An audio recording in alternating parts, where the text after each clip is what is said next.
Saludamos entonces a todas las personas que nos acompañan en este auditorio y a las personas que nos ven por nuestro canal de YouTube. Agradecemos principalmente al Centro Comercial San Diego por el apoyo que cada jornada nos da en este espacio de promoción y prevención para la comunidad. Y antes de iniciar con el tema que tenemos para hoy y con nuestros especialistas, queremos recordarles 3 noticias importantes que hemos tenido en el Hospital Universitario y en San Vicente Fundación como organización que queremos que se lleven de esta sesión. La primera es que nuestro laboratorio de metrología biomédica, que se encarga de calibrar los equipos para que nuestro médico, nuestro oftalmólogo nos atienda con equipos bien calibrados que le arrojen medidas exactas para darnos el tratamiento, fue certificado como el primero en el país en la calibración de varios equipos de oftalmología, que eso aquí ayuda a nuestra salud visual, que cuando yo vaya donde el oftalmólogo, él sí pueda medir, por ejemplo, el grosor del lente y saber si sí me hicieron el lente que yo necesitaba para el defecto visual que tenía. La segunda noticia, que por primera vez en Colombia, Mount Sinai Health System de Nueva York eligió una institución de salud para hacer un convenio médico asistencial. Entonces eligió para este tema al Hospital San Vicente y a centros especializados de San Vicente Fundación en el tema de medicina cardiovascular. Lo tercero, que ya se los he venido contando en varias sesiones, es que nosotros somos el hospital universitario que recibe el mayor número de residentes en el país. El año pasado recibimos un total de 3.155 estudiantes de posgrado y 1.241 estudiantes de pregrado. Entonces, estas 3 noticias para que las recuerden. Y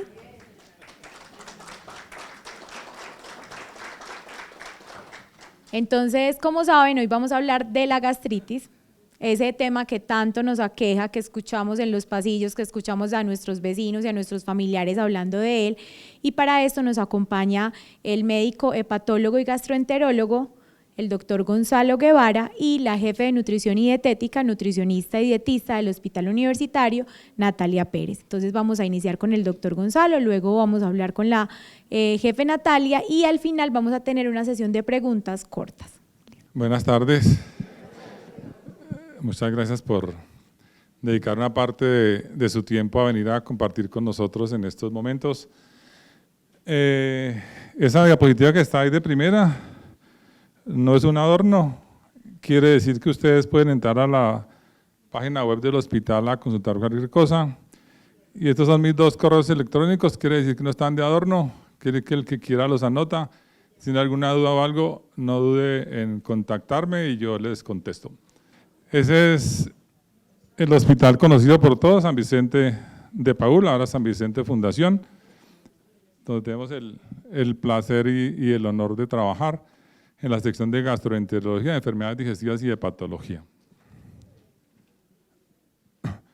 Vamos a hablar entonces de gastritis, un tema muy común del cual se habla casi todos los días en todas las casas, en todos los hogares. Esta va a ser una conferencia muy tranquila, en un lenguaje muy cómodo.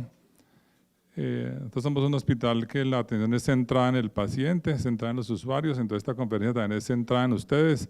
No es una conferencia para médicos, es una conferencia para ustedes, para que entiendan algunas cosas y de pronto absorban algunas dudas que puedan tener respecto de la gastritis. Entonces, para entrar en contexto, si vamos a hablar de gastritis, vamos a hablar entonces del estómago. Entonces, lo primero es ver qué es el estómago y dónde queda el estómago. Entonces, en esos 2 dibujitos que hay ahí, vemos claramente que aquí baja un tubito, por donde bajan los alimentos, que se llama el esófago, es un tubito igual a un tubito de PVC, sino que es un tubito de músculo, pero es igualito. Los alimentos bajan, llegan acá y caen a esta bolsa, que esta bolsa es lo que llamamos el estómago, que aquí está más grandecita. Hay un esquema aquí como si hubiese comida ahí en el fondo, guardada en ese saquito, que es el estómago. O sea que ese es el órgano del cual vamos a hablar hoy. Queda en ese sitio exactamente lo que todos en general conocemos como la boca del estómago. Y cuando uno dice, doctor, o me duele la boca del estómago, quiere decir que me duele en ese sitio, que es el sitio donde realmente sí queda el estómago. Entonces, como vamos a hablar del estómago y de la gastritis, tenemos que tener claro una cosa. Todos tenemos un recubrimiento externo que es la piel, que es la piel. Así como está el dibujito, así uno la puede jalar y entonces la piel como que se levanta y desprende, es un forrito. Entonces uno tiene un forrito externo que es la piel, que tiene pelitos, tiene glándulas del sudor, entonces uno produce sudor y pelos. Pero internamente uno tiene otra piel. Uno por dentro está recubierto de otra piel. Esa piel interna, que es muy parecida a la piel que vemos aquí, es lo que conocemos como la mucosa. Se llama mucosa porque en lugar de producir sudor, produce moco. Entonces, como produce mocos, se llama mucosa. ¿De acuerdo? Entonces, esa piel interna es la mucosa gástrica. Que vamos a hablar de gastritis, entonces vamos a hablar de por qué se inflama esa piel interna, que es la mucosa. Este dibujito muestra entonces el saquito que les mostraba del esófago, la manguerita donde baja la comida, a la bolsa que es el estómago y sigue ahí con el intestino delgado o duodeno. A la entradita tiene una válvula que se llama el cardias, donde aparecen algo que mucha gente habrá oído que se llama la hernia hiatal, y el reflujo, que muchos habrán tenido o escuchado en algún familiar o algo, ocurre aquí en esta válvula, la hernia hiatal y el reflujo. Y aquí queda la segunda válvula de salida, que se llama el píloro, que mucha gente también habrá escuchado que alguien tiene enfermo el píloro. Entonces, es acá. O sea que esta bolsa tiene un hueco a la entrada y un hueco a la salida, con una valvulita, y cada una tiene un nombre, y los dos se pueden enfermar. Si se dan cuenta, por dentro el estómago es todo arrugadito, porque esa piel interna, a diferencia de la externa que es lisa y justa y queda adherida a los músculos, esa piel interna tiene sobrante, o sea, es como en exceso, entonces se arruga. Entonces el estómago por dentro está lleno de arrugas. Entre más vacío esté, más arrugado está. Entre más está lleno, pues se alisa un poquito. Y tiene estas arruguitas, se llaman los pliegues gástricos. No sé si de pronto pudiéramos quitar un poquito de luz o algo así para ver mejor. Esto es en una endoscopia, en la vida real, cómo se ven las arrugas de esa piel del estómago, o sea, las arruguitas o pliegues de la mucosa gástrica, o sea, la mucosa del estómago. Y aquí otra también donde se ve, este es el endoscopio, mostrando todo el saquito del estómago con sus arruguitas que se llaman los pliegues gástricos. ¿De acuerdo?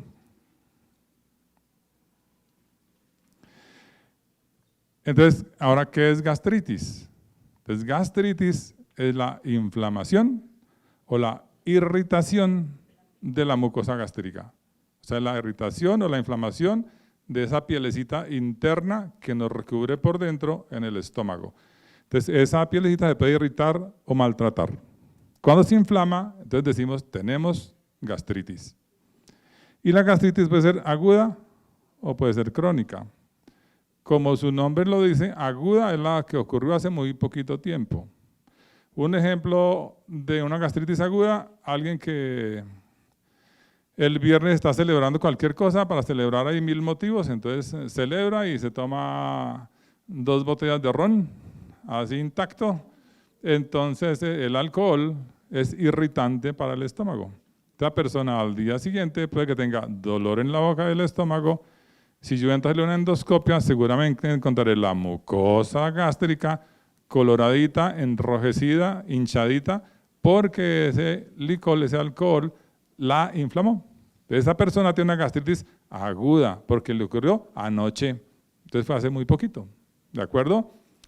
Eso es, digamos, lo más pasajero y lo más normal. Pero la gastritis de la que uno normalmente habla es la gastritis crónica, porque es el cuento que de pronto todos los que estamos aquí habremos tenido alguna vez esa historia de que teníamos gastritis, tuvimos gastritis, él me dijo que tenía gastritis. Con historias de síntomas que tienen meses, incluso años. Entonces, cuando tiene mucho tiempo con una enfermedad, uno le llama crónica. Entonces, la inflamación o la irritación crónica de la mucosa gástrica en el transcurrir de meses o de años es lo que llamamos gastritis crónica. Entonces, cuando tenemos gastritis crónica o creemos que tenemos gastritis o una historia clínica sugestiva de gastritis, lo que tenemos que hacer es ir a consulta. Error, aguantarse. Error, automedicarse. Error, suponer.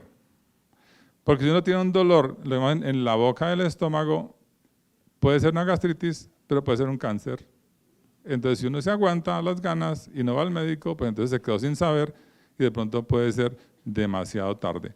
Entonces, siempre que uno tenga síntomas que uno crea que tiene una gastritis, entonces uno debe ir a consulta. Uno va a consulta ¿por qué razón? Básicamente porque tiene dolor de barriga, dolor en la boca del estómago. Los médicos, cuando nos gusta enredar todo, decimos dolor en el epigastrio. Entonces nadie entiende y dice, ese doctor, ¿cómo sabe? No, eso es dolor de la boca del estómago, o sea, la misma cosa. Lo que está en los dibujitos. Entonces un dolor aquí en la boca del estómago, este señor tiene un dolor también fuerte, y esto como un fuego, como una quemazón, como un incendio. Entonces muchas personas podrán sentir esto que está en los 3 dibujitos. Entonces cuando uno sienta cositas así, durante un tiempo crónico, o sea, 1 mes, 2 meses, 3 meses, 2 años, no sé, el tiempo que sea, uno debe ir a la consulta con el médico para que el médico sea quien le defina cómo le va a hacer y qué le va a hacer para decirle qué clase de gastritis es, qué es lo que le pasa y para decirle lo más importante, que no es un cáncer. ¿De acuerdo? Entonces, ¿por qué le da a uno gastritis? Esa pielecita interna que llamamos mucosa gástrica es súper interesante. Los que crean en Dios, pues entonces Dios nos creó así y nos creó súper perfectos. Los que no crean en Dios dirán que hubo una explosión de energía y se generó un átomo y una molécula y finalmente aquí estamos sentados. Pero entonces al final de la película, ¿qué quiere decir? Que la mucosa gástrica tiene unos agentes protectores y unos agentes agresores, ¿cierto? Unos factores agresores y unos factores protectores. Los protectores son todos estos, Batman, Superman, el Hombre Araña, el Capitán América, son los protectores. Y los agresores, entonces, Cruella de Vil y estos que están aquí, ¿cierto? Ivan Lecter, son los malos. Entonces, uno tiene en el estómago unas condiciones que lo protegen y otras que lo atacan. Normalmente hay un balance entre las dos, entonces uno mantiene tranquilo y no se hace daño, ¿de acuerdo? Pero siempre hay protectores y atacantes. Entonces, ¿cuáles son los protectores? Principalmente estos 3. El más importante, el moco. Como les decía, esa piel interna no produce sudor, produce moco, por eso se llama mucosa. Ese moco es espesito y ese moco protege esa pielecita interna de las agresiones. Está como tapizadita de ese moco para que nada le haga daño. Además, esa mucosa produce bicarbonato, que es un agente protector. Y produce esto que se llama prostaglandinas, que no va a meter por allá porque la idea no es enredarles la vida. Son unas sustancias también protectoras que mejoran la calidad del moco y mejoran la circulación de la sangre hacia esa pielecita para que la pielecita esté fuerte y esté en condiciones de defenderse, ¿de acuerdo? Pero uno tiene una serie de agresores, que son estos, o sea, los malos, la Cruella de Vil y todos esos. Entonces, el primero es el ácido clorhídrico. Uno normalmente dentro del estómago tiene ácido, y es un ácido quemante, que se llama ácido clorhídrico. Pues es lo normal. Entonces, de que Dios nos hizo bien, entonces nos mandó con ácido, pero nos mandó con moco. Entonces el ácido cae y el moco no deja que queme. Entonces uno está, como dice, el que peca y reza empata, entonces está muy perfecto, ¿de acuerdo? Pero ese ácido quema. Entonces si uno tiene poquito moco y mucho ácido, pues se quema y le da gastritis, ¿de acuerdo? Si tiene una exageración de ácido, también se quema y le da gastritis. Entonces, por eso es que ese agresor es importante de tenerlo en cuenta. El otro es el Helicobacter pylori, que es una bacteria que muchos habrán escuchado. Seguramente muchos de los que están aquí le han hecho endoscopia, en la endoscopia le hizo una biopsia y en la biopsia le salió 2, 3 como la señora endoscopias Y le dicen, señor, usted tiene una bacteria muy mala que se llama Helicobacter pylori, eso es grave y todo el cuento, ¿cierto? Ahorita los vamos a ver uno por uno. Los otros son los antiinflamatorios, son medicamentos para el dolor, el estrés y el desorden alimentario. Son los irritantes directos de los que hablábamos ahorita, que son muy importantes esos tres. El alcohol es un irritante directo de la mucosa gástrica. El tabaco es un irritante directo de la mucosa gástrica. Y los tóxicos. Este lo anoté porque hay personas que algún día en un desespero, alguna frustración o algo así, les da por quitarse la vida y entonces hay unos que toman límpido y entonces el límpido cae al estómago y pues les irrita y les da o una gastritis o se perforan y se mueren o lo que sea, pero son irritantes directos de la mucosa gástrica. Entonces lo que estamos hablando es que eso se trata de un balance, o sea, un equilibrio entre los agresores y entre los protectores. Es como una pesa antigua o como un balancín, donde entonces en un lado están los agresores y en otro lado están los protectores, y entre los dos hacen ese equilibrio para que uno esté bien y no le dé gastritis y no se enferme. Cuando uno se enferma es porque alguno de las dos partes del balancín pesó más el otro y se fue de un lado el balancín. Entonces predominaron los agresores, por ejemplo, entonces me dio gastritis. Entonces vamos a hablar del ácido. El primer agresor, que si hay mucho, pues nos hace daño, es el ácido. Como le digo, es un ácido, ese ácido quema. Cuando uno habla de acidez, los médicos también para enredar las cosas, le ponemos unos números del 1 al 14, para saber qué tan quemante es. Entonces, entre el número sea más bajito, es más quemante. O sea, una sustancia que sea 1, quema horriblemente. 2, 3, 4, quema hartísimo. Una sustancia que tenga 9, 10, 11, casi no quema. Entonces, el ácido del estómago se llama pH menor de 4, quiere decir que es una sustancia que realmente es quemante. Pero gracias a Dios tenemos unos protectores. Importante que ese ácido es normal. O sea, tener ácido en el estómago no es que uno está enfermo, eso es lo normal. Y ese ácido tiene funciones. Ese ácido tiene una función primera, es decir, una barrera contra las infecciones. Entonces, unas bacterias o algo que lleguen al estómago y encuentran un ácido de estos, pues se mueren ahí. Entonces, es una barrera que frena. Y lo otro es que el ácido también sirve para la función digestiva. Entonces, colabora con la digestión de los alimentos.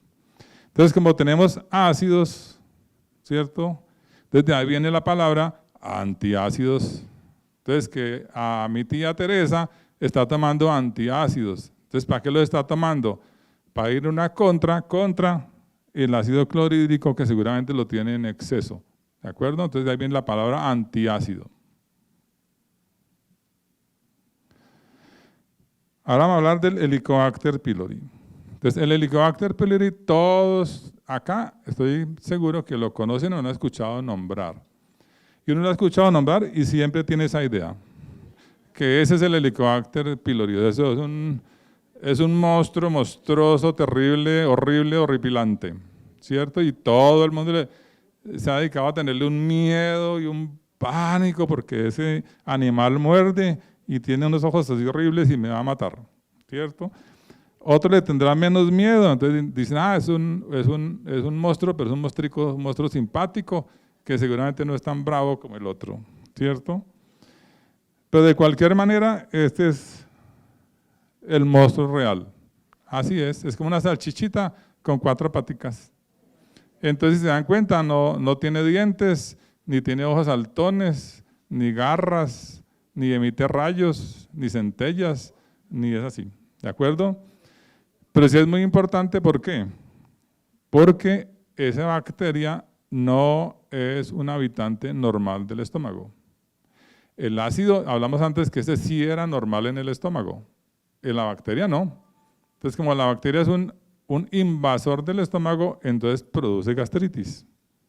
Entonces, es muy importante, por eso cuando uno tiene dolor en la boca del estómago y le hacen una endoscopia y el diagnóstico es gastritis, le hacen una biopsia y en la biopsia le sale Helicobacter pylori, quiere eso decir que ese invasor del estómago le está inflamando el estómago, entonces hay que acabarlo, hay que tomar medicamentos para erradicar esa bacteria, ¿de acuerdo? Porque además esa bacteria, además de producir gastritis, produce úlceras. Entonces, cuando una persona tiene una úlcera gástrica o una úlcera duodenal, casi a la fija y casi que sin biopsia, tiene Helicobacter pylori. Y casi con seguridad el Helicobacter pylori es responsable de esa úlcera. Por eso las personas que se les diagnostica una úlcera gástrica o una úlcera duodenal deben recibir casi que con obligatoriedad tratamiento de erradicación del Helicobacter pylori. Si no recibe eso, puede que se cure la úlcera, pero vuelve y se le abre la úlcera para los 2 meses, porque no se mató al causante real, que era el Helicobacter pylori, ¿de acuerdo? Otra cosa más grave, y es que el Helicobacter pylori puede contribuir para producir tumores en el estómago. De los tumores del estómago, 2 tumores que son muy importantes. Uno se llama el adenocarcinoma gástrico o cáncer de estómago, y otro se llama el linfoma del estómago, conocido como un linfoma MALT, como dice ahí, linfoma MALT. Estos 2 son 2 cánceres en los cuales esa bacteria tiene directa relación. Pero es muy importante entender que eso es un cofactor. ¿Qué quiere eso decir? Que no nos podemos entrar en pánico porque tenemos Helicobacter pylori. El Helicobacter pylori solo no produce tumores, solo no produce cáncer. Él ayuda y sí es determinante para producir cáncer y tumores, pero solito no lo produce. ¿De acuerdo? Entonces tiene que haber otras cosas más.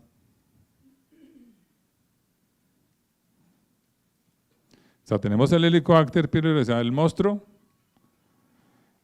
pero si uno no tiene una cosa que se llama metaplasia, seguramente no le va a dar cáncer. Muchos de ustedes también, estoy seguro, han tenido biopsias gástricas y han leído el informe, porque todos los colombianos antes de ir al médico leemos el informe. ¿Para qué? Para asustarnos un poquito antes de ir del médico, porque es rico ir con susto. Entonces, cuando uno lee el informe de la biopsia, hay una palabra toda rara que se llama metaplasia.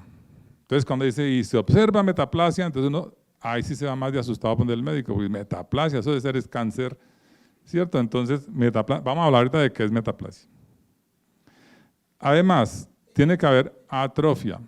Entonces, muchos de ustedes también, seguramente al leer la biopsia, habrán encontrado la palabra atrofia. Se encuentra una biopsia del estómago en la cual se encuentra la mucosa de aspecto de atrofia. Diagnóstico, atrofia gástrica. Atrofia, me morí, ¿cierto? Entonces, ahorita vamos a ver qué es eso. Además, otro término que se llama displasia, que es un término como más cercano al cáncer, que de pronto algunos de ustedes lo han visto en las biopsias, es más raro, pero también puede existir. Y el otro, el antecedente familiar de cáncer gástrico. Entonces, si uno tiene todo esto, ahí sí muy seguramente le puede dar cáncer, ¿cierto? Pero si yo no tengo ningún familiar con cáncer, si no tengo displasia, si no tengo atrofia, si no tengo metaplasia, pero sí tengo Helicobacter, tengo solo un factor para cáncer, entonces muy seguramente a mí no me va a dar cáncer de estómago.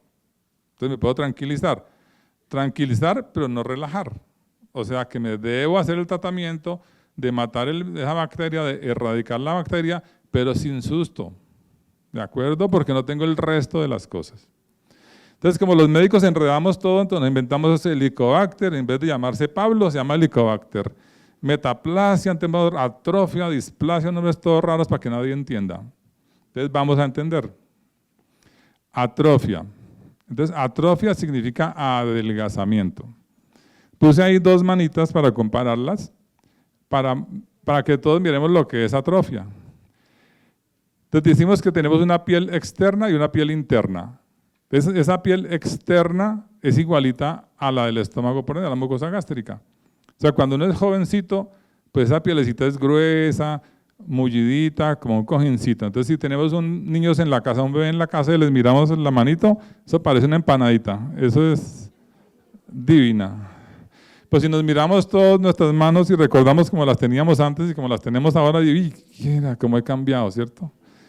porque esa piel se nos va adelgazando. Entonces, si todos miramos y recordamos, cuando le cogemos la mano a la abuelita más viejita de la casa y le cogemos la manito por aquí, hasta susto nos da porque parece que se van a quedar con la piel en la mano porque como que se va a romper de lo delgadita que está. Entonces, ese adelgazamiento de esa pielecita es lo que se llama atrofia. Entonces, en los seres humanos, en esa piel interna que se llama mucosa gástrica, también ocurre un adelgazamiento. Entonces, cuando esa pielecita se adelgaza, los médicos, para enredar la vida, no colocamos que eso está delgadito, sino que colocamos tiene atrofia. Entonces, la gente no entiende y se asusta. Pero es eso, está adelgazada. ¿De acuerdo? Metaplasia. Si miramos igual, una manito aquí, entonces está delgadita, mira las arruguitas que hace, usted tiene atrofia. No sé si le daré bien, pero uno empieza a salir de aquí unas manchitas, como unas plaquitas cafecitas, como de un colorcito, como otras como nacaraditas, cafecitas claritas, otras más oscuritas, otras como caspositas, como que descaman. Entonces, esas carachitas, esas cascaritas, esas plaquitas que salen en la pielecita externa, también salen en la pielecita interna. Lo que pasa es que aquí de pronto no se ve muy bien, pero por dentro son blanquitas. Son como los médicos la llamamos a veces en gota de cera, porque parece como si uno hubiera prendido una veladora en esperma y la pone a gotear en un papel y queda esa gotica así como blanca, así parecido. Son las manchitas del estómago, así como esto aquí, que se ve como rosadito, pero aquí está blanquito. Mire.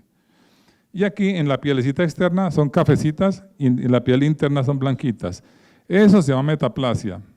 ¿Eso qué indica? Eso indica que esa pielecita interna o mucosa gástrica ha tenido un tiempo X, meses o años de estar irritadita, enfermita, entonces empezó a mancharse. Empezó a salir unas manchitas, unas plaquitas que si siguen así pudieran convertirse en un cáncer en el futuro. Por eso es que en la endoscopia, cuando hay metaplasia, hay que tomarle biopsias para mirarlo al microscopio.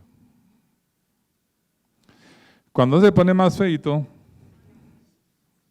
¿cierto? Entonces ya la pielecita de la mano de la abuelita se ve más enfermita, como más llagadita, como feíta.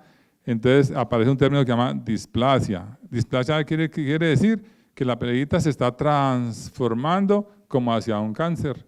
Entonces, en una manito así, con llaguitas así, eso se le puede transformar en un cáncer de la piel. Entonces, en el estómago, también aquí y aquí, hay unas llaguitas como feitas, como irregulares, como con ese fondo como más blanquito, que es como las costras externas son así sequitas y como cafecitas, las costras internas son blanditas y son un poquito como blanquecinas. Entonces, estos también son cambios que pudieran sugerir que ya hay como transformación hacia de pronto volverse un cáncer. Todavía no es cáncer, pero está más cerquita. Entonces, cuando un doctor hace una endoscopia y observa estas cosas, el doctor toma muestras y toma biopsias y hace las biopsias y las biopsias se miran al microscopio y uno define y decide si sí tiene displasia o no y entonces dependiendo de eso toma las conductas de qué es lo que va a hacer. Ahora el otro agente agresor, el otro malo de la película, que son los antiinflamatorios. Entonces, los antiinflamatorios son los medicamentos utilizados para desinflamar. ¿Para desinflamar qué? Las artritis, los dolores musculares, los dolores articulares, esto se cuento. Entonces tenemos aquí el ibuprofeno, el naproxeno, el diclofenaco y muchos más. O sea, los medicamentos que en general se usan para los dolores articulares, los dolores musculares, los dolores de tendones, los médicos le llamamos en general AINES y son un pocotón. Pero después fuimos estos tres porque son muy famosos y todos los hemos tenido en la mesita, en el nocherito de la casa, algún día para algún dolor. ¿Qué quiere decir?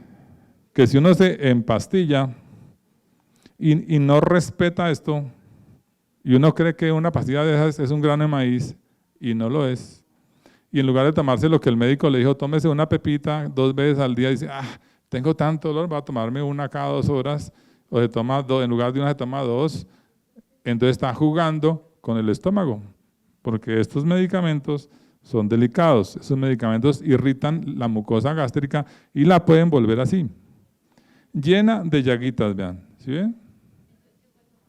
Llena de llaguitas. Sí los puede tomar, lo que pasa es que lo que digo es que hay que respetarlo, porque digo, hay muchísimas personas que no respetan estos medicamentos antiinflamatorios. Dice, que me está doliendo mucho, me tomo en lugar de una, me tomo 2, o me tomo 3, o me tomo 4, y entonces eso causa problemas. Entonces, básicamente el mensaje es respetar los medicamentos para el dolor. Eso no se toman libremente, se toman con mucho cuidado. El estrés. Buena start, ¿no? Entonces, el estrés es el enemigo de este mundo, ¿cierto? De este mundo disque moderno. La gente de antes no sufría de tanto estrés y vivía sabroso. Ahora dicen los muchachos que nos empeliculamos con todo, entonces nos da estrés por todo y hacemos de una hormiga un elefante. Entonces, ese estrés es la pérdida del control de las situaciones de la vida. Cuando pierde el control de las situaciones de la vida, entonces se pone así como cualquiera de estos 3 personajes de ahí, ¿cierto? Y eso hace que uno produzca sustancias en el cuerpo, produzca adrenalina, sustancias que son tóxicas y que van a hacer que la mucosa gástrica se ponga débil, y al ponerse débil, los agentes agresores de los que hablamos, entonces el ácido, y todas estas cosas, la dañen más fácilmente, le dé gastritis o le dé úlcera, ¿de acuerdo? Los desórdenes alimentarios. El organismo es perfecto, y es perfecto si se maneja con respeto y se maneja adecuadamente. También con la vida disque moderna, las personas nos dedicamos a incumplir las normas de alimentación y de nutrición y de comportamiento, y entonces digamos las normas sanas de alimentarse a horas, como le dicen las mamás a uno y las abuelas, mijito, pero usted tiene que comer a horas. A uno se le olvidó. Entonces es muy frecuente la gente que no desayuna. ¿Y por qué? Pues cada uno tiene una disculpa, es como el borracho. ¿Y por qué toma trago? Por cualquier disculpa tiene, como el que fuma también tiene disculpas. Entonces, el que no desayuna tiene disculpas y cualquier disculpa saca y se va para trabajar sin desayunar. Eso hace daño, eso no es sano. O no almuerzan que porque tenía una reunión, entonces no almorcé. O no ceno porque llegué tarde. O como a las carreras, en todo el día no he comido nada y a las 3 de la tarde me empaco una hamburguesa con una Coca-Cola en 3 mascadas y corra. Entonces eso no es bueno. El organismo funciona bien si se le trata bien y funciona adecuadamente si lo cuidamos. Cuidarlo significa una dieta sana y unas costumbres correctas, regulares, armónicas. Si uno le mete desorden al organismo, el organismo protesta. ¿Y protesta cómo? Debilitando la mucosa gástrica y le da gastritis. Entonces, para diagnosticar una gastritis, lo más importante es la historia clínica, por eso el paciente, ustedes, si algún día tienen los síntomas, van al doctor y le cuentan, doctor, me pasa esto o aquello, y el doctor los escucha, los examina, les pide una endoscopia, les va a decir, sí, tiene gastritis, la gastritis es por el Helicobacter pylori, o es por mucho ácido, o es porque usted anda estresado, o por alguna cosa, y la solución es tal o cual. La endoscopia digestiva es súper importante y la biopsia, por todo lo que hablamos ahorita, hay que saber si tienes metaplasia o no, si tienes Helicobacter pylori o no, si tienes atrofia o no. Y el tratamiento es según la causa, ¿cierto? Entonces, evitar los antiinflamatorios o tratar los antiinflamatorios con mucho respeto, tomar lo que el médico le dijo y no exagerarse en tomarlos porque le hacen daño. Tratar el Helicobacter pylori, si el doctor me diagnosticó un Helicobacter pylori, tengo que tratarlo, tengo que erradicarlo, tengo que eliminar esa bacteria de mi cuerpo porque no me viene bien, porque me inflama el estómago y me da gastritis. Tengo que manejar el estrés, porque si yo me empeliculo, si hago de mi vida un nudo, si no sé manejar mis situaciones, me angustio, produzco adrenalina, sustancias que son tóxicas para el estómago, se debilita la mucosa gástrica, se me inflama, me da gastritis y me da úlcera. Mejorar las condiciones de vida, todos tenemos que desayunar, almorzar, cenar. Las costumbres, nos van a hablar ahora de la dieta, pero es muy importante los componentes de la dieta, no puede uno andar toda la vida tomando solamente Coca-Cola, perdón por el nombre comercial, pero hay gente que se le olvidó que existen los jugos, se le olvidó que existe el agua. Entonces hay que tomar cosas sanas, comportamientos alimentarios y todo. El objetivo de ir al médico, de tener un diagnóstico y un tratamiento es es cambiar esta carota por esta carita, para que estemos bien, estemos en armonía y estemos sanos. Decía Gabriel García Márquez en uno de sus libros que la vida es la mejor cosa que se ha inventado y muy seguramente es verdad, por eso la vida hay que cuidarla y tenemos que asistir al médico y cuidarnos mucho de todas las enfermedades, entre esas de la gastritis. Muchísimas gracias. Bueno, con esta charla tan didáctica vamos a seguir también como en esa misma tónica, porque de eso se trata, ¿cierto? Es medicina no solamente para la vida, sino para la gente. Bueno, muy bien, les cuento, como estamos cortos de tiempo, entonces voy a tratar de pasar las primeras diapositivas. De hecho, pues ya el doctor pues muy ampliamente nos explicó pues por qué se produce la gastritis y vamos entonces a referirnos propiamente ya a lo que es esos hábitos de alimentación que podemos mejorar.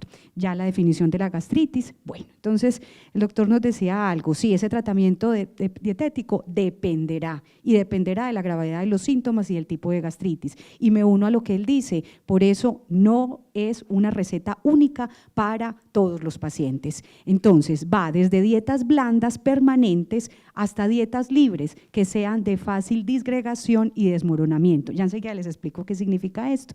Por eso no debemos automedicarnos y mucho menos pensar que simplemente con la agüita de o con el caldito de voy a curar la gastritis, la voy a tratar y como les digo, todo dependerá si es aguda o definitivamente es crónica. Lo más importante, lo que debemos saber, y es que este paciente que sufre de gastritis, lo primero que debe tener en cuenta es que esa alimentación sea una alimentación fraccionada, pero también de poco volumen. Menor volumen, ¿para qué? Para que esa mucosa o mucosa, como nos decía el doctor, pues realmente haga poca secreción o no, ese ácido clorhídrico no se produzca en abundancia. Fraccionar las comidas, sí, ojalá en 3 comidas principales y 2 entre comidas. ¿Por qué? Porque eso hace entonces que tengamos menos, de alguna manera, menos fatiga para ese estómago. Garantizar periodos de reposo digestivo, sí, porque a toda hora el estómago no tiene que estar trabajando y por eso entonces decimos que ojalá entre una comida y otra haya siquiera unas 3 a 4 horas. Por eso las entrecomidas realmente serán muy pequeñas, por eso hablamos de que son realmente refrigerios. En cuarta medida, se debe evitar temperaturas extremas, ni muy frío, ni muy caliente. ¿Para qué? Para controlar esa secreción de ese ácido. Los líquidos calientes congestionan esa mucosa o esa mucosa y los líquidos muy fríos también hacen entonces que yo tenga, digamos, como un espasmo o que se me pare, digámoslo así, esa digestión. Entonces, alimentos de fácil desmoronamiento quiere decir que sean alimentos fáciles para que ese estómago definitivamente pueda tener una actividad fácil, cómoda. En séptimo lugar, en fases agudas, no se debe consumir mucha fibra. Y ustedes dirán, pero los nutricionistas son muy charras, siempre dicen que consumamos mucha fibra. Todo depende. ¿Depende de qué? Porque si es una gastritis aguda y yo le estoy metiendo un montón de productos integrales, un montón de salvado, lo que voy a hacer es que voy a generar un efecto abrasivo o de alguna manera como si estuviéramos arrastrándonos todo ese moco y toda esa protección y todos esos agentes protectores de los que nos habla ahora el doctor y finalmente estoy lesionando más esa mucosa. Entonces todo depende. Ojo que no estoy diciendo que no haya que comer fibra, sino que ojo con esa fibra que es la de las cáscaras, la del salvado, cuando estoy ante una gastritis aguda. En octavo lugar, se debe evitar alimentos de largas permanencias gástricas, como por ejemplo, empezar a comer mucha fruta cruda con cáscara, porque entonces si yo tengo, digamos que en ese estómago durante mucho tiempo, esta fibra, voy a hacer más pesada esa digestión, ¿sí? Entonces, con moderación. Por eso la gente le dice a uno, ¿puedo comer toda la fruta que quiera? No, no puedes comer toda la fruta que quieras. Tenemos entonces una cantidad adecuada y eso es importante que lo tengamos en cuenta. Entonces ya vimos, menor volumen, hay que tener reposo gástrico, fraccionar en 3 comidas principales a horas también, eso es importante, respetar ese horario y tener en cuenta de no abusar, si estoy en etapas agudas, especialmente de esa fibra insoluble. Ahora, ¿qué más debo tener con respecto a lo que es la composición química de la dieta? Es decir, a lo que tienen los alimentos por dentro. Primero, controlar el consumo de alimentos fuentes de purinas. ¿Y esto qué es? Son proteínas que estimulan mayor secreción del ácido. Entonces, ¿dónde están las purinas? Especialmente en carnes rojas, pero también la puedo encontrar en granos, por ejemplo, las lentejas, pero también en el maní. Entonces, yo voy a tratar, si tengo esa secreción ácida alborotada, aumentada, sé que no son los alimentos para comer todos los días. No hay que restringir carbohidratos, porque entonces otra cosa también, ves que a mí las harinas me dan agriera. Depende, si tienes reflujo, pues lógicamente esas harinas deberían ser harinas que no estuvieran muy procesadas, es decir, entre más pan blanco o más pan esponjado comas, va a ser peor. ¿Por qué? Porque va a ser de más difícil digestión. Entonces, lo que se trata es que sí, tenemos que tener carbohidratos, tenemos que tener almidones, pero sabemos que no deben ser almidones muy procesados o tipo esponjados. Entonces, generalmente uno le dice al paciente, si te vas a comer la harina, ojalá sea muy tostada, para que sea también de fácil desmoronamiento en ese estómago. Controlar el consumo de las grasas porque enlentecen esa evacuación gástrica. Entonces, entre más grasa coma, más lenta va a ser esa digestión. Y si yo tengo mucha permanencia en el estómago de ese alimento, pues más secreción, ¿cierto? Entonces no va a tener tampoco un reposo digestivo. Ya lo decía también el doctor Guevara, evitar el alcohol, pues puede que no estimule mucho la secreción, pero si aumenta la motilidad, o sea que se me mueva más ese estómago y lesiona la mucosa del estómago. Entonces, por eso pues hay que hacer un control. ¿Qué más debo tener presente? Regular. Ojo que yo no les estoy diciendo, es que la nutricionista dijo que no podía tomar café, té o chocolate. Regular.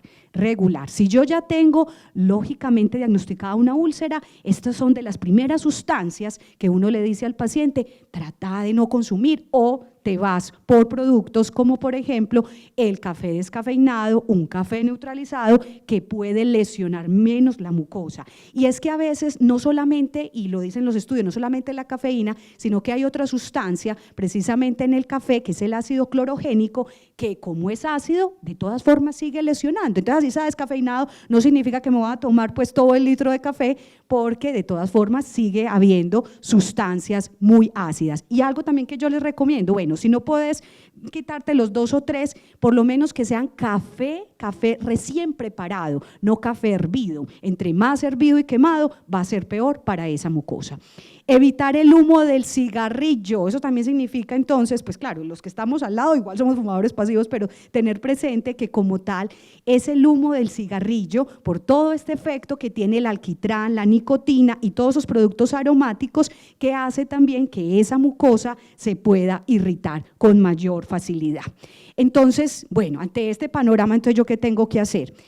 Yo les presento que nosotros en Colombia tenemos nuestro propio plato. Este plato se llama el plato saludable de la familia colombiana. Entonces no tenemos que ir a mirar los platos gringos ni las pirámides gringas, sino que de alguna manera pues sabemos que tenemos una forma de partir el plato y lo ideal es que la mitad o más de la mitad de ese plato sea de color verde y amarillo. ¿Eso qué quiere decir? Pues más productos como frutas o verduras que pueden ser cocidos en el caso de las gastritis crónicas, en el caso de la gastritis aguda también, que sea en forma de puré, que sea una dieta, como les decía al principio, blanda, y que menos de la cuarta parte pues sean alimentos proteicos o alimentos de origen animal. Y no olvidar esto, la hidratación, que ojalá sea precisamente con agua. Entonces, vamos rápidamente a hacer un paseo por los principales alimentos que comemos los colombianos. Cuando tenemos gastritis, entonces, ¿qué pasa con la leche y los derivados? Lo primero que hemos escuchado es, usted tiene gastritis, tome el vaso de leche y verá que eso le va a calmar. Pues sí le calma, pero por unas 2 horas. A las 3 horas tiene un rebote de acidez. ¿Por qué? Porque la leche, de igual manera, aunque tiene una sustancia que neutraliza, que es la caseína, que es la proteína de la leche, de todas formas tiene grasa. Entonces, ¿qué recordábamos ahora de la grasa? Que esa grasa va a hacer que esa digestión se vuelva más lenta, y en la medida en que yo tengo ocupado el estómago, voy a seguir produciendo ácido. Entonces, es un moderado estimulante de esa secreción ácida, y si es descremada, puede ser más saludable, puede disminuir el efecto, pero de todas formas hay un rebote de acidez. Conclusión: la gastritis no se cura tomando un vaso de leche, ¿cierto? Entonces es importante pues que lo tengamos en cuenta, porque es una de las principales acciones que uno generalmente escucha en la gente. ¿Qué pasa con el queso? Porque uno dirá, entonces es derivado de la leche, entonces le va a ocasionar lo mismo. Hay una diferencia, y es que acá la caseína, ¿cierto?, está modificada, está coagulada, entonces quiere decir que está agrupada, y eso hace que sea un poco mejor digerido o más fácilmente digerido que si fuera la leche líquida. Pero se deben preferir quesos frescos o quesos que sean procesados pero bajos en grasa. Me explico: el queso tipo prensado, tipo lonchita, yo puedo utilizar el que me dice que es bajo en grasa, pero si yo me voy por quesos, esos quesos que son importados, madurados, el amarillo, estos quesos que tienen incluso especias, esos los debo evitar. ¿Por qué? Porque son quesos que van a tener o mayor contenido de grasa o una gran cantidad de condimentos, que además muchos de ellos son ahumados y pueden lesionar más la mucosa. Conclusión: queso fresco, sí, cuajadita. Tengan en cuenta, todas las cuajadas no son bajas en grasa. Entonces, el hecho de que sea cuajada puede ser de leche entera. Voy a fijarme en la etiqueta que por lo menos me diga que es una cuajada hecha de leche baja en grasa. Hasta hoy tenemos cuajada hecha de leche deslactosada. ¿Qué pasa con la mantequilla? Pues contiene, ojo que hablo de la mantequilla de vaca, contiene grasa saturada, bastante estimulante para que se produzca más ácida. Pero tiene una ventaja, y es que tiene un punto de fusión o de humeo, es decir, cuando yo voy a cocinar con ella, se me va a facilitar que ese alimento, pues si está, digamos que teniendo un punto de fusión más bajito, pueda dorarse bien, no se queme, y eso hace pues que esa mantequilla sea ideal para cocinar. Y además, entre más rápido se me queme esa mantequilla, hay que tener en cuenta que produce una sustancia que se llama la acroleína, que es una también de esos factores agresivos que puede también lesionar esa mucosa. Pero si lo llevamos esto a los fritos comunes, sí, casi siempre estamos consumiendo acroleína, porque el frito común, el que es hecho allá en la calle, con un aceite que muy seguramente es un aceite reutilizado generalmente, entonces es un aceite quemado que lleva a la producción de esta sustancia que va a lesionar esa mucosa si se consume pues de manera consecutiva. ¿Qué pasa con los aceites? Aceites vegetales, son de buena digestión, son de buena tolerancia. Procurar usarlos más bien crudos. ¿Eso qué quiere decir? Sobre la ensalada, por ejemplo. Y los fritos, tengamos en cuenta, generan una costra en el alimento que es de difícil digestión. Ahora sí entienden por qué les decimos, evita el frito, porque estamos dándole a ese estómago más trabajo. Entonces, por eso, ¿cómo tendría que ser la cocción? Pues del hervido, del asado, del horneado, del salteado, en lugar de la fritura como tal. ¿Qué pasa con el huevo? Preferir un huevo tampoco tan cocido. Entonces, ¿tiene que ser huevo duro? No necesariamente. Un huevo donde haya una coagulación de la yema, para que su grasa se vuelva más digerible. Tengan en cuenta que la clara, la parte blanca del huevo, tiene un efecto neutralizante, como un efecto de alguna manera aliviador sobre esa mucosa, y sí, de todas formas, el huevo debe cocerse para evitar una infección por salmonela, que es una de las bacterias pues, que se puede encontrar en el huevo cuando tengo la costumbre de comérmelo crudo o echarlo, por ejemplo, en el jugo de naranja, hacer un ponche, hacer una caspiroleta y no pasarlo por cocción. Miren algo importante, no contiene purinas. Entonces, ¿qué quiere decir? Que es de fácil digestión. Acuérdense que entre más purinas, más proteína consumamos, pues mayor va a ser esa secreción. ¿Qué pasa con las carnes? También lo hemos escuchado. Ojalá más las carnes blancas, magras, quiere decir sin grasa, bajas en grasa. Entonces no me como el gordito. Si yo tengo una gastritis, evito comerme ese gordito, evito comerme el pellejo, y ojalá cortes que no tengan hueso, porque entre más hueso, más grasa voy a tener, y recuerden, más pesada va a ser la digestión. Y preparadas ojalá al vapor o asadas. Entonces la carne roja sí, bien cocida, o sea, una carne pues que tampoco esté pasada de cocción, porque también pues estaríamos desnaturalizando su proteína, pero sí estaríamos hablando que sea un asado más o menos 3/4, donde no haya una producción de costra, digámoslo así, y de esta manera pues se pueda también disfrutar el sabor de esa carne. Con los cereales, tener presente entonces que son bajos en proteína, son ricos en fibra, esa fibra insoluble, eso sí, si hay suficiente agua, esa fibra puede entonces arrastrarse y así evitamos también que nos vaya a generar estreñimiento, porque yo puedo comer muchos cereales integrales, pero no tomo agua, voy a compactar mucho más el bolo fecal. El gluten que tiene los cereales, especialmente el trigo, hace también que permanezca en mucho más largo tiempo en el estómago. Entonces, por eso la idea es que todas las harinas que coma, ojalá sean tostadas y no esponjosas, como les decía al principio, de fácil desmoronamiento. ¿Qué pasa con los vegetales y las frutas? Tienen un efecto mínimo sobre la secreción gástrica. Entonces sí los puedo comer. Sí, pero tengamos en cuenta que la fruta ojalá no esté muy verdosa, que esté más bien madurita, pulposa. Esa sería la idea de consumir este tipo de frutas. Y acá viene la pregunta obligada. Ay, las cítricas no se pueden comer. Eso es falso. Yo puedo consumir una fruta cítrica porque me la estoy comiendo, hay fibra y de alguna manera también esa misma fibra, como les digo, hace también que se amortigüe ese efecto también de la secreción gástrica.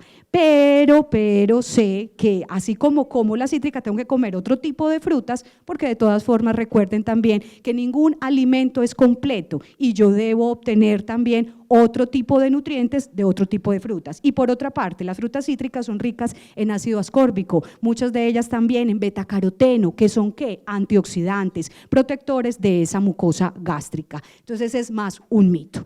Muy bien, entonces, alimentos que hoy se consideran desde la fitoterapia, o sea, el tratamiento de los nutrientes, digamos vegetales, desde todo este concepto pues que hoy surge a partir de que los alimentos pueden llegar a actuar como si fueran medicamentos y tienen nutrientes específicos. Entonces, ¿qué recomiendan hoy las investigaciones preliminares? Banano puede ayudar a reducir las úlceras en un 75%, protege la membrana gástrica, pero no es el banano verdoso, es el banano pintoncito. Yogur tiene lactobacilos, esos bífidos que pueden atacar bacterias y regenerar el tejido lesionado, así sea una leche ácida. Jugo de aloe de vera, que puede reducir la inflamación gástrica y combatir el reflujo. Infusión de manzanilla, que puede ser protectora del estómago, pero se debe tomar a temperatura ambiente. Tenemos de igual manera el famoso jugo de la papa, que si es papa criolla, que si es papa común. Todas las dos papas tienen solanina y la solanina como tal tiene un efecto antiinflamatorio y también antioxidante. Puedo utilizarla, no es que eso me vaya a curar la gastritis, me alivia los síntomas.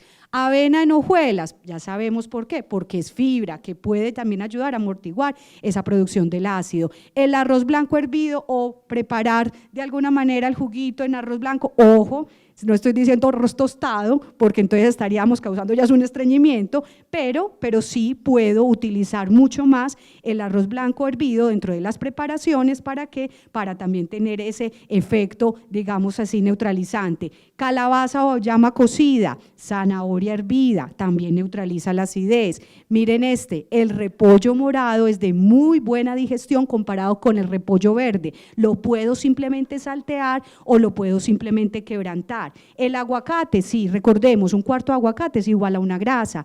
Manzana hervida o asada, o sea, la compota de manzana también me puede ayudar a alivianar esa gastritis. Miel de abeja en ayunas, ojo, pero si soy diabético, sé que no la voy a utilizar. Jugo de espinaca, jugo de remolacha, pero más es por la betaína y por estas otras sustancias que son antioxidantes y que pueden llegar realmente a proteger esa mucosa. Entonces, ya para finalizar, ¿cuáles serían esas recomendaciones generales que no solamente van desde la alimentación, sino también desde cambios comportamentales? Entonces, definitivamente, resumiendo, alimentos aconsejados, cocciones sencillas, plancha, horno, hervidos, usar más pasta, arroz, papa, pan blanco, pero ojalá tostadito, verduras cocidas y sin piel, frutas cocidas en compota o en conserva, carnes magras y muy especialmente más blancas que rojas, clara de huevo sin problema o yema cocidita, quesos y lácteos bajos en grasa, agua y bebidas sin cafeína. Estos serían los alimentos más adecuados si estoy ante un tratamiento de esa gastritis crónica. Alimentos a tomar con moderación, 2-3 veces a la semana, verduras crudas flatulentas. ¿Cuáles serían esto? Las hojas, las flores, o sea, brócoli, repollo, coliflor. No estamos diciendo que no las podemos comer porque hay antioxidantes, pero podemos hacerlo 1-2 veces a la semana y, como les digo, hacerles un salteado ligero. El ajo, la cebolla, el tomate, el pepino, el pimiento, o le retiro la cáscara o puedo simplemente pasarle el pimiento, pues o el pimentón también por un poco de calor, y eso ayuda también a rostizar un poco esa cáscara y ser también de mejor tolerancia. Tenemos alimentos a evitar, temperaturas extremas, como ya lo decíamos, pimienta, mostaza, vinagre, canela, orégano, que son alimentos bastante lesivos para esa mucosa. El alcohol, como ya lo habíamos dicho, café y té. Entonces, recomendaciones generales: mastica y come lentamente, fundamental para salivar más y tener una mejor fase digestiva, porque al principio les iba a hablar de que hay 3 fases, una fase cefálica, una fase gástrica, una fase intestinal, pero lo más importante es ayudarle a esa fase gástrica, precisamente desde acá, desde la boca, y realmente mientras yo más estoy masticando, también más sensación de llenura e incluso puedo hasta ayudar a controlar el peso.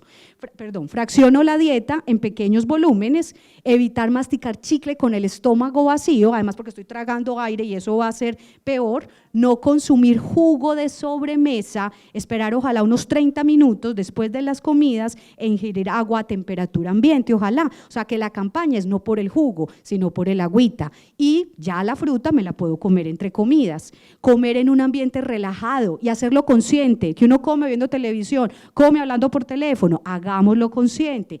Evitar saltarse comidas, mientras más me salte comidas, ayunos más prolongados, primero voy a aumentar más peso, voy a hacer un desorden lógicamente sobre mis niveles de colesterol, de triglicéridos, de glicemia, pero lo peor va a ser que voy a tener también ese desorden alimentario que hace que también esa mucosa pues también esté más lesionada. No es aconsejable, como les decía, tomar frecuentemente leche, ya que a las 2 o 3 horas voy a tener un rebote de acidez.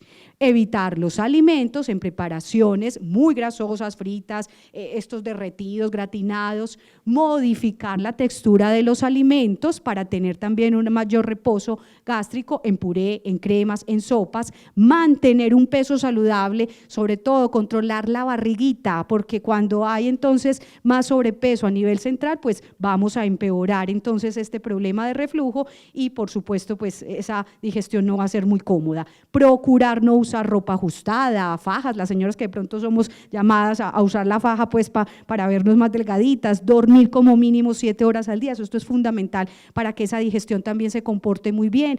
Un yogur se puede comer diariamente, tomar suficiente agua, por lo menos 8 vasos de agua al día, si no tengo problema renal, si no tengo problema cardíaco, controlar el estrés, evitar fumar, realizar ejercicio regularmente, siquiera de 150 minutos por semana.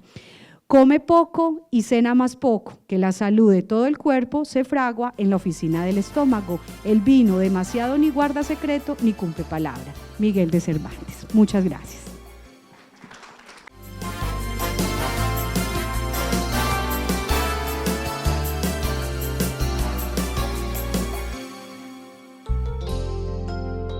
San Vicente Fundación, una vida entera por la vida.